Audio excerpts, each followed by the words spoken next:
দেখুন, কেন্দ্রীয় শিক্ষামন্ত্রী ধর্মেন্দ্র প্রধান কিন্তু একদিনে ধর্মেন্দ্র প্রধান হয়ে ওঠেননি।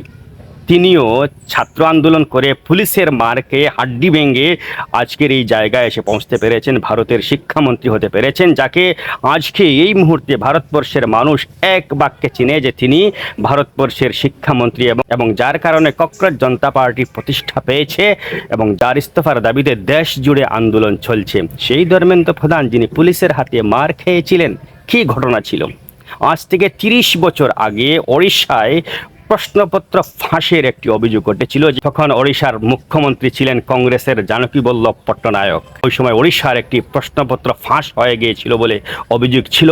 ওই সময় ধর্মেন্দ্র প্রধান আরএসএসের সঙ্গে যুক্ত ছিলেন এবং আরএসএসের ছাত্র শাখা এবিভিপির সঙ্গে যুক্ত ছিলেন। ওই সময় তিনি জানকী বল্লভ পট্টনায়কের বাড়ির সামনে ধর্নায় বসেছিলেন এবং এর জন্য রাজ্য সরকারকে দায়ী করেছিলেন। ধীরে ধীরে আন্দোলন বাড়তে থাকে, তার প্রতি মানুষের ছাত্রদের সমর্থন বাড়তে থাকে। সচিবালয়ের সামনে ধর্নায় বসার ফলে সরকারের টনক নড়ে। তৎকালীন কংগ্রেস সরকার দারুণ অস্বস্তিতে পড়ে যায়।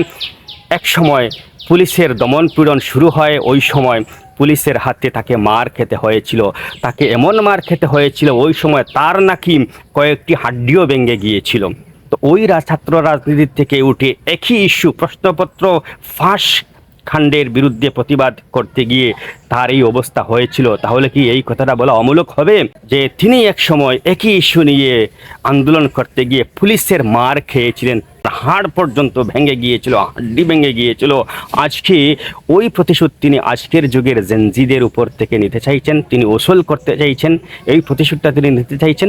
লোকেরা বলছে, অনেকে বলছে, সেটা আমি বলছি না। তাহলে এই তথ্যটা আমরা কোথায় পেলাম যে তিনি মার খেয়েছিলেন? শুধু তাই নয়, ওই সময় তিনি রাজনীতিতে জড়িয়ে পড়েছিলেন। আর ওই সময় নির্বাচনের সময় বিরোধীরা বেশ দমন পীড়ন চালাতো, বিরোধীরা বেশ হিংসা চালাতো বলে একটা অভিযোগ রয়েছে। বিরোধীদের মার খেয়ে তার এমন অবস্থা হয়েছিল যে তার প্রাণ সংশয় হয়েছিল, তার বেঁচে ফেরা মুশকিল হয়ে গিয়েছিল। কিন্তু ভাগ্যক্রমে, ভাগ্যের জুড়ে, বরাত জুড়ে তিনি ওই যাত্রায় বেঁচে ফিরতে পেরেছিলেন বলে শোনা যাচ্ছে।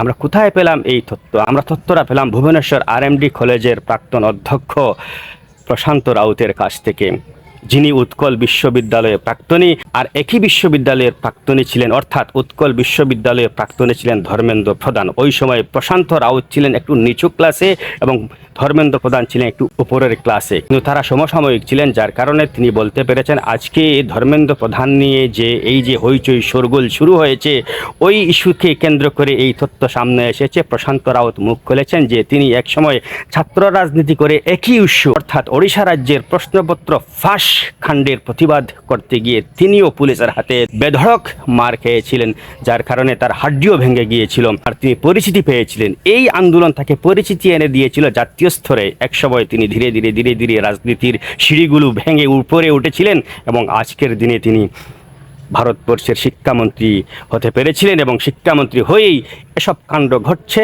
ছাত্ররা তার ইস্তফা দাবি করছে। তাহলে কি আমরা বলতে পারি যে তিনি ছাত্রদের উপর থেকে প্রতিশোধ নিচ্ছেন? যে প্রতিশোধ কীভাবে হয়? তার তো দরদ থাকা উচিত ছিল যে এক সময় আমিও ছাত্র রাজনীতিতে জড়িত ছিলাম এবং পুলিশের মার খেয়েছি। তার দরদ থাকা উচিত ছিল, কিন্তু দরদ নয়, সেটা দেখা যায় যে বিদ্রোহের রূপ নিয়েছে। আপনি কি বলেন? কমেন্ট করে জানাবেন। ধন্যবাদ।